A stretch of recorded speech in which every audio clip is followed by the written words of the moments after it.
So welcome to this edition of the Native News Update on this Wednesday, October 19th. I'm your host for today's program again, Paul DeMain. Many of the stories right here can also be found at our website at IndianCountryNews.com. And here are some of the news stories for the day from the Associated Press and other Native news sources. The Occupy Albuquerque movement has changed its name to Unoccupy Albuquerque.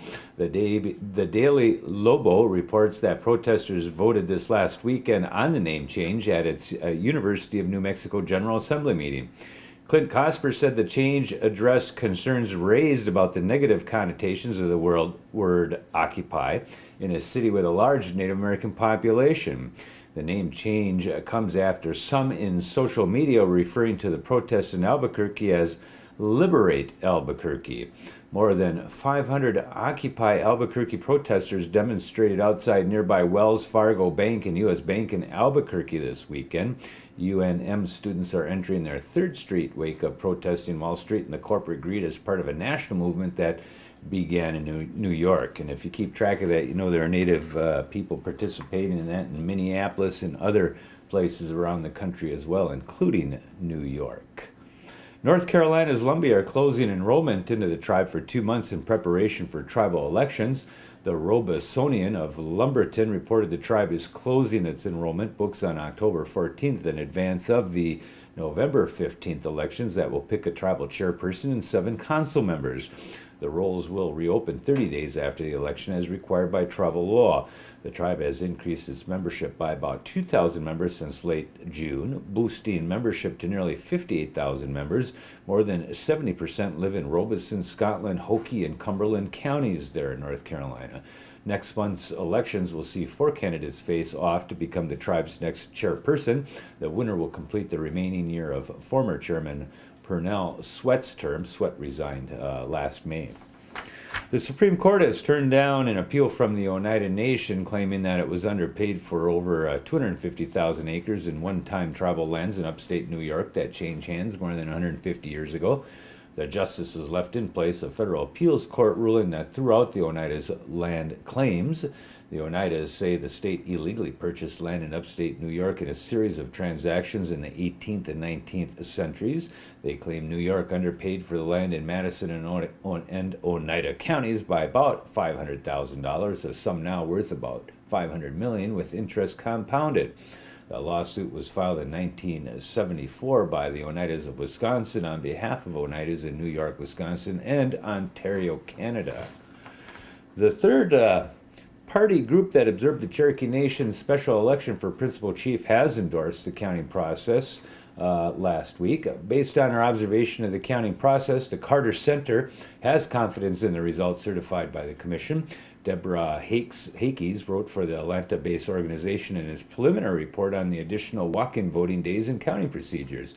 After 3 days of counting, the Cherokee Nation Election Committee last week certified the results of the tribe's special election, naming Bill John Baker chief-elect by 10,703 votes to former Chad Smith's 9,128. The Haskell Environmental Research Studies Institute survey, in collaboration with the Oklahoma Climatological and Southern Climate Impacts Planning Program, will hold a meeting at the National Weather Center in Norman, Oklahoma on December 12th. The purpose of that meeting will be to discuss the potential for impacts of climate variability and change on the tribal peoples of Oklahoma. The input from tribes in Oklahoma on their climate-related experience, issues, and adaptations will be presented to the National Climate Assessment Development Advisory Committee for inclusion in the 2013 National Climate Assessment Report that is due to Congress and the President. There will be Indigenous speakers discussing topics related to climate and Native Americans. Discussions will also take place with top climate scientists in Oklahoma on climate science, climate variability, and facts and myths about climate change. You can contact Paulette Blanchard at thepolygirl@aol.com or call 913-687-3006 to confirm and reserve your seating there. It is limited, so get a hold of that. Those are on the board for you to look at. Connecticut's Mohegan Sun Casino says revenue from slot machines jumped in September, while Foxwoods Resort Casino said revenue fell 5%.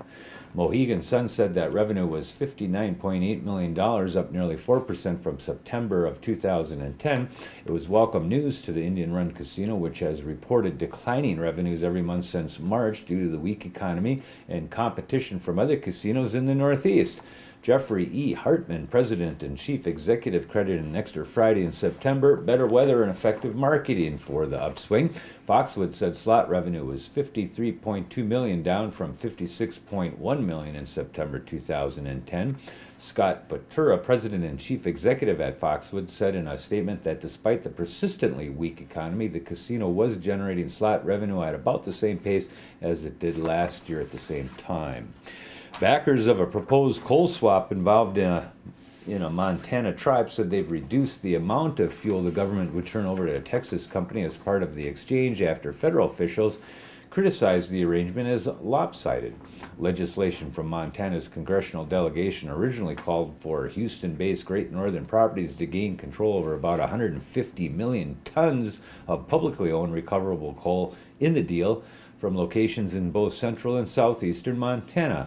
In turn, the company would have transferred 110 million tons of coal it controls in the northern Cheyenne reservation to the impoverished tribe.